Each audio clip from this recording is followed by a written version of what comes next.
It's Two on the Aisle with me, Charles Gross, and Leslie Hoban Blake. Tonight, reviews of Noel Coward's Private Lives, Shinglish, and Seminar, plus an interview with Albert Bergeret, Artistic Director of New York's Gilbert and Sullivan Players. Ladies and gentlemen, welcome to Two on the Aisle. Hi, Charlie. Hello, Leslie. I'm Charles Gross, as aforementioned. Leslie Hoban Blake. Yes, our Drama Desk Vice President. Oh, thank you very much. Okay. I got one here that I did like a lot, which is Seminar by a favorite playwright of mine. She gets a bad deal from a lot of people, and she's one of the first female playwrights to have more than one show on Broadway. Not at the same time, but she's broken a barrier, and her name is Teresa Rebeck. And in the play, which stars Alan Rickman, there's nobody better than Alan Rickman to star in a play about anything. Now, Alan Rickman, who most people will know as Professor Snape from the Harry Potter series, plays something a little different. Oh, wait, not really. A teacher who is pretty merciless on his pupils. Well, it's a little like a whore. The character of Stephanie? No, not the character. You. See, the way you talk about writing is kind of stupid. Plus, the way you write is so unimaginative, and the way you attack problems that you set yourself. It's skillful, but whorish.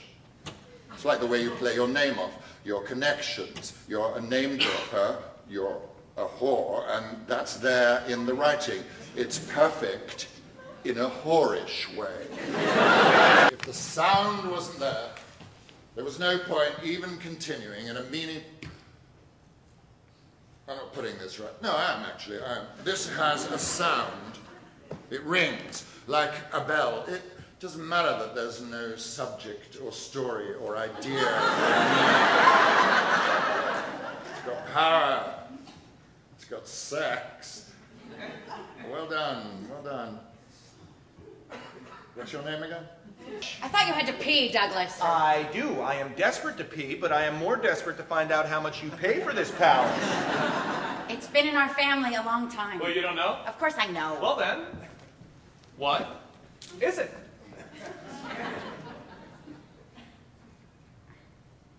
$800. $800? What do you mean? 800 a day? 800 a month. You never told me this. It's not that big a deal. Oh, that you have a free apartment on the Upper West Side? How's that not a big deal? I can't believe you never told me this. How have I never heard this? It's lucky. Lucky is a seat on the subway. You got 16 rooms, a view of the river. We have 9 rooms, and you can only see the river from 2 of them.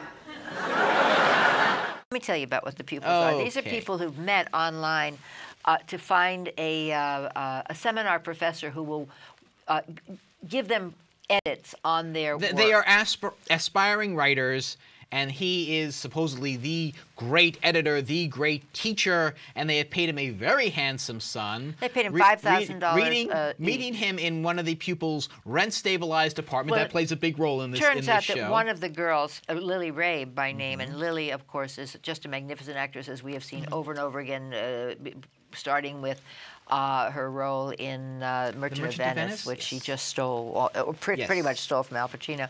So you've got Lily Rabe, and you've got Hamish Linklater, who's been all over the place, also in Merchant of Venice and Downtown and CSC. And he was the tall, thin writer. And Jerry O'Connell, who's from television, and was a fat little kid in Stand By Me, and is now a nice, slim, handsome young guy who's married to Rebecca Romijn in real life, which is not a bad thing. And he's sort of an aesthete, shall we say. I'm not sure what his sexual predilection was in that. He seemed to like the girl, but he was also dressed in very bright colors, and I don't know what that means. I got mixed messages on his character. But this is directed by somebody who's making his Broadway debut, and his name is Sam Gold, and he has done some of the finest direction of plays. But let's talk about this. Well, that's the story. The story is basically these guys. But it's a bit more than that, because there's a lot that we don't know about the professor. I would say Alan Rickman plays him kind of as a combination of Professor Snape and Jeremy Clarkston from Top Gear.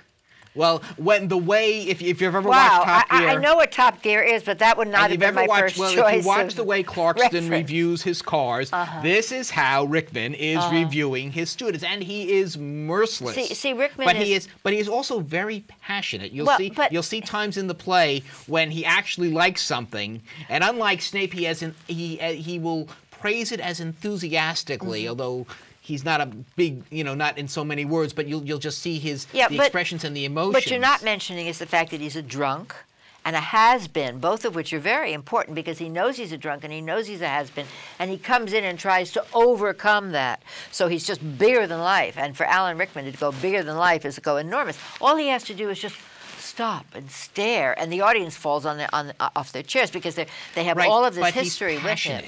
And that's what makes it a little different, and that's what actually injects some life into this play. Because at first you think, oh, he's just going to come and tear them to shreds, which he does. Well, it's the relationship among the people. They begin to build relationships. How did you like Lily Rabe?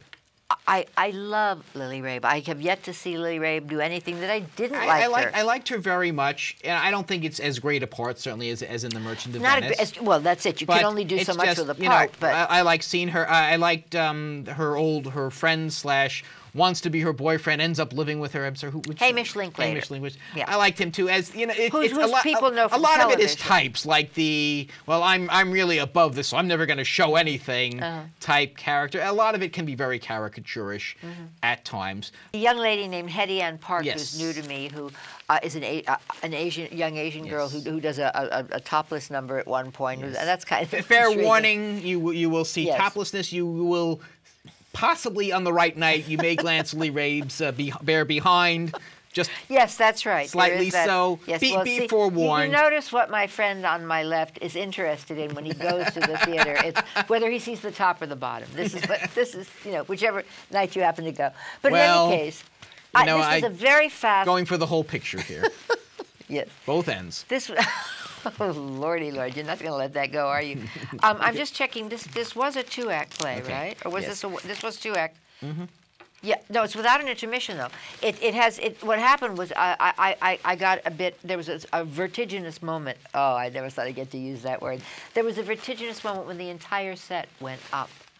I've rarely seen that except in Mary Poppins, and there it stayed. This just disappeared, and you were in, I was going to say Snape's office, but it's not, in Alan Rickman's office. And his office was just a wonderful book line. Actually, it's not even his office, it's his apartment. It's his loft. And it's book lined and it's marvelous. All in all, I was starting not to like Seminar. But then she threw in enough twists. I thought you were going to say she took off her shirt. And turned. And you liked it. Well, it's certainly not what I'm looking for. Upset. I don't know. You've been bringing it up more than I have. So.